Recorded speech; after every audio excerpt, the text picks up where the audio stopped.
ये कहानी है मुंशी प्रेमचंद की लोकप्रिय कहानियों में से एक है। तो आइए सुनते हैं। लाग डांट। जोखू भगत और बेचन चौधरी में 3 पीढ़ियों से ने अदावत चली आती थी। कुछ डांड मेंढ का झगड़ा था। उनके परदादाओं में कई बार खून खच्चर हुआ।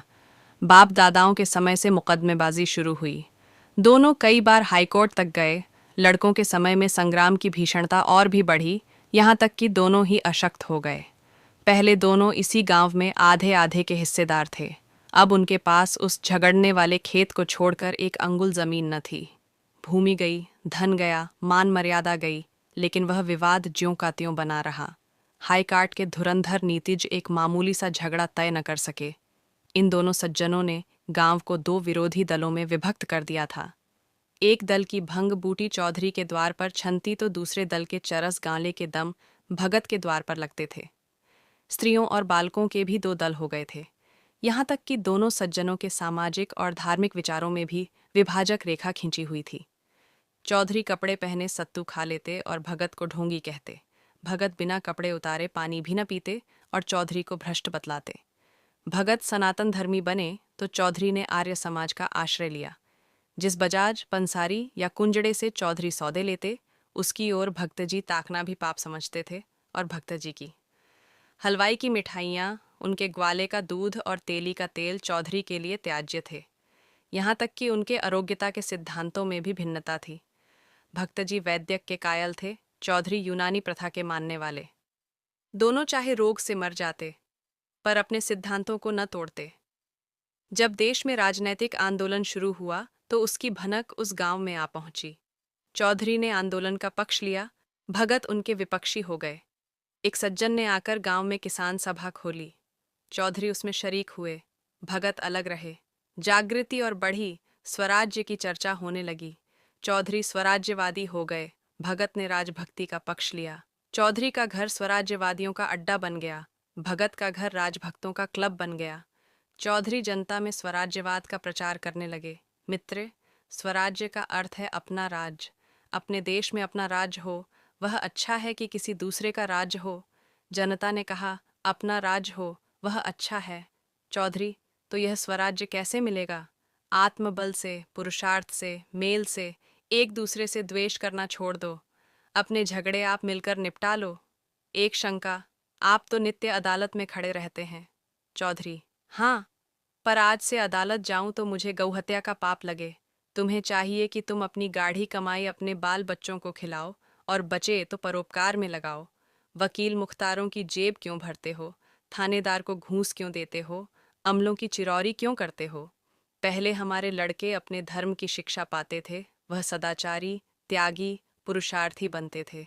अब वह विदेशी मदरसों में पढ़कर चाकरी करते हैं, घूस खाते हैं, शौक करते हैं, अपने देवताओं और पितरों की निंदा करते हैं, सिगरेट पीते हैं, साल बनाते हैं और हाकिमों की घोड़धरियाँ करते हैं। क्या यह हमारा कर्तव्य नहीं है कि हम अपने बालकों को धर्मानुसार शिक्षा दें? जनता, चंदा करके पाठशाला खोलनी चाहिए। चौधरी, हम पहले मदिरा को छूना पाप समझते थे, अब गांव गांव और गली गली में मदिरा की दुकानें हैं। हम अपनी गाढ़ी कमाई के करोड़ों रुपए गांजे शराब में उड़ा देते हैं। जनता, जो दार भांग पिए उसे डॉट लगानी चाहिए। चौधरी, हमारे दादा बाबा छोटे बड़े सब गाढ़ा गजी पहनते थे। हमारी दादियाँ नानियाँ चरखा काता करती थीं। सब धन देश में रहता था। हमारे जुलाहे भाई चैन की वंशी बजाते थे। अब हम विदेश के बने हुए महीन रंगीन कपड़ों पर जान देते हैं। इस तरह दूसरे देश वाले हमारा धन ढो ले जाते हैं। बेचारे जुलाहे कंगाल हो गए। क्या हमारा यही धर्म है कि अपने भाइयों की थाली छीनकर दूसरों के सामने रख दें? जनता, गाढ़ा कहीं मिलता ही नहीं। चौधरी, अपने घर का बना हुआ गाढ़ा पहनो, अदालतों को त्यागो, नशेबाजी छोड़ो, अपने लड़कों को धर्म कर्म सिखाओ, मेल से रहो। बस यही स्वराज्य है। जो लोग कहते हैं कि स्वराज्य के लिए खून की नदी बहेगी, वे पागल हैं। उनकी बातों पर ध्यान मत दो। जनता ये सब बातें चाव से सुनती थी। दिनों दिन श्रोताओं की संख्या बढ़ती जाती थी। चौधरी के सब श्रद्धा भाजन बन गए। भक्तजी भी राजभक्ति का उपदेश करने लगे। भाइयों, राजा का काम राज करना और प्रजा का काम उसकी आज्ञा का पालन करना है। इसी को राजभक्ति कहते हैं और हमारे धार्मिक ग्रंथों में हमें इसी राजभक्ति की शिक्षा दी गई है। राजा ईश्वर का प्रतिनिधि है, उसकी आज्ञा के विरुद्ध चलना महान पातक है। राज विमुख प्राणी नरक का भागी होता है। एक शंका, राजा को भी तो अपने धर्म का पालन करना चाहिए। दूसरी शंका, हमारे राजा तो नाम के हैं, असली राजा तो विलायत के बनिए महाजन हैं। तीसरी शंका, बनिए धन कमाना जानते हैं, राज करना क्या जाने। भगत, लोग तुम्हें शिक्षा देते हैं कि अदालतों में मत जाओ, पंचायतों में मुकदमे ले जाओ, लेकिन ऐसे पंच कहाँ हैं जो सच्चा न्याय करें, दूध का दूध और पानी का पानी कर दें। यहाँ मुंह देखी बातें होंगी। जिनका कुछ दबाव है उनकी जीत होगी, जिनका कुछ दबाव नहीं है वह बेचारे मारे जाएंगे। अदालतों में सब कार्रवाई कानून पर होती है, वहाँ छोटे बड़े सब बराबर हैं। शेर बकरी एक घाट पर पानी पीते हैं। मुंह दूसरी शंका, अदालतों का न्याय कहने को ही है। जिसके पास बने हुए गवाह और दांव पेंच खेले हुए वकील होते हैं उसी की जीत होती है। झूठे सच्चे की परख कौन करता है? हाँ, हैरानी अलबत्ता होती है। भगत, कहा जाता है कि विदेशी चीज़ों का व्यवहार मत करो, यह गरीबों के साथ घोर अन्याय है। हमको बाजार में जो चीज़ सस्ती और अच्छी मिले वह लेनी चाहिए, चाहे स्वदेशी हो या विदेशी। हमारा पैसा सेंत में नहीं आता है कि उसे रद्दी फद्दी स्वदेशी चीज़ों पर फेंकें। एक शंका, अपने देश में तो रहता है, दूसरों के हाथ में तो नहीं जाता। दूसरी शंका, अपने घर में अच्छा खाना न मिले तो क्या विजातियों के घर का अच्छा भोजन खाने लगेंगे? भगत, लोग कहते हैं लड़कों को सरकारी मदरसों में मत भेजो। सरकारी मदरसों में न पढ़ते तो आज हमारे भाई बड़ी बड़ी नौकरियां कैसे पाते, बड़े बड़े कारखाने कैसे बना लेते। बिना नई विद्या पढ़े अब संसार में निर्वाह नहीं हो सकता। प्राणी विद्या पढ़कर पत्र देखने और कथा बाँचने के सिवाय और क्या आता है? राजकाज क्या पट्टी पोथी बाँचने वाले लोग करेंगे? एक शंका, हमें राजकाज नहीं चाहिए, हम अपनी खेती बाड़ी ही में मग्न हैं, किसी के गुलाम तो नहीं। दूसरी शंका, जो विद्या घमंडी बना दे उससे मूर्ख ही अच्छा। नई विद्या पढ़कर तो लोग सूट बूट घड़ी छड़ी हैट कोट लगाने लगते हैं और अपने शाख के पीछे देश का धन विदेशियों की जेब में भरते हैं। में देश के द्रोही हैं। भगत, गांजा शराब की ओर आजकल लोगों की कड़ी निगाह है। नशा बुरी लत है, इसे सब जानते हैं। सरकार को नशे की दुकानों से करोड़ों रुपए साल की आमदनी होती है। अगर दुकानों में न जाने से लोगों की नशे की लत तक छूट जाए तो बड़ी अच्छी बात है।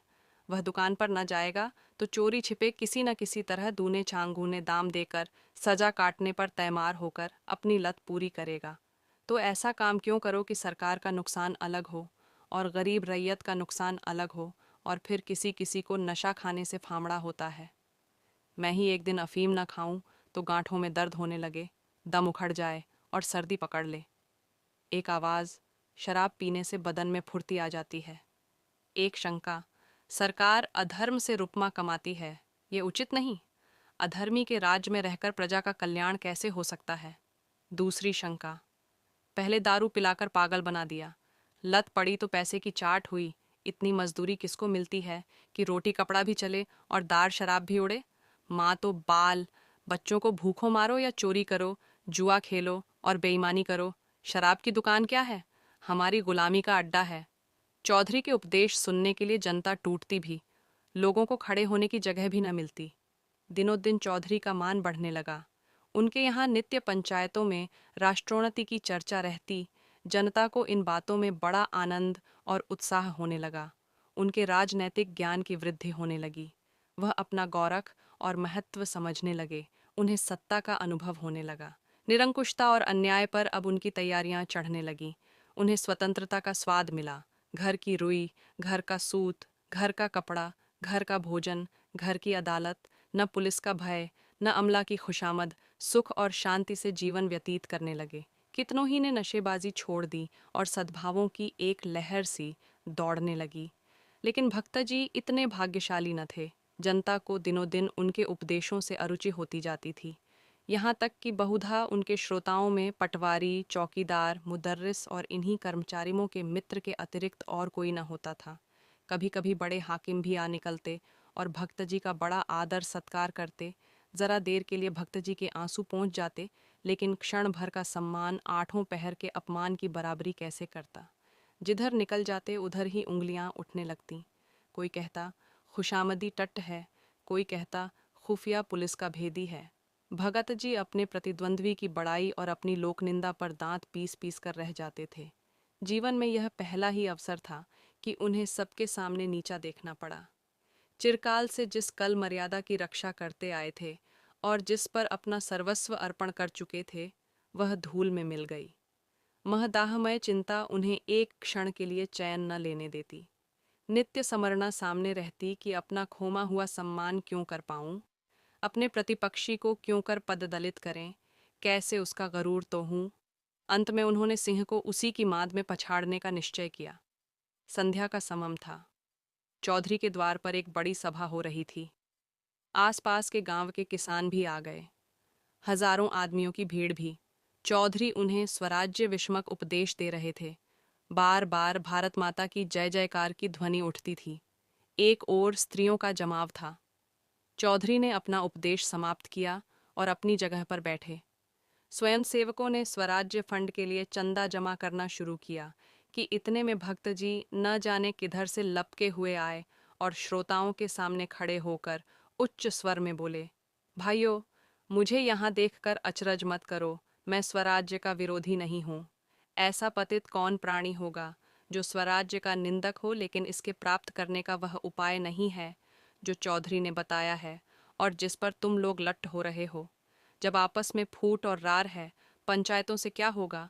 जब विलासिता का भूत सिर पर सवार है तो नशा कैसे छूटेगा? मदिरा की दुकानों का बहिष्कार कैसे होगा?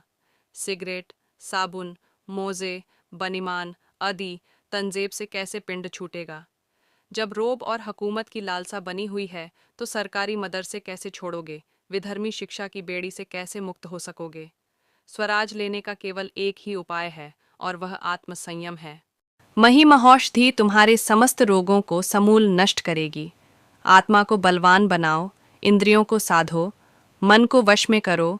तुम में भ्रातृभाव पैदा होगा, तभी वैमनस्य मिटेगा, तभी ईर्ष्या और द्वेष का नाश होगा, तभी भोग विलास से मन हटेगा, तभी नशेबाजी का दमन होगा। आत्मबल के बिना स्वराज्य कभी उपलब्ध न होगा। स्वयं सेवा सब पापों का मूल है। यही तुम्हें अदालतों में ले जाता है, यही तुम्हें विधर्मी शिक्षा का दास बनाए हुए है।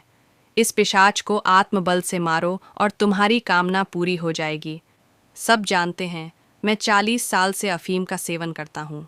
आज से मैं अफीम को गौरक्त समझता हूँ। चौधरी से मेरी 3 पीढ़ियों की अदावत है। आज से चौधरी मेरे भाई हैं। आज से मुझे या मेरे घर के किसी प्राणी को घर के कत्ते सूत से बुने हुए कपड़े के सिवाय और कुछ पहनते देखो तो जो दंड चाहो दो। बस मुझे यही कहना है, परमात्मा हम सबकी इच्छा पूरी करे। ये कहकर भक्तजी घर की ओर चले कि चौधरी दौड़कर उनके गले से लिपट गए। 3 पुश्तों की अदावत एक क्षण में शांत हो गई। उस दिन से चौधरी और भगत साथ साथ स्वराज्य का उपदेश करने लगे। उनमें गाढ़ी मित्रता हो गई और यह निश्चय करना कठिन था कि दोनों में जनता किसका अधिक सम्मान करती है।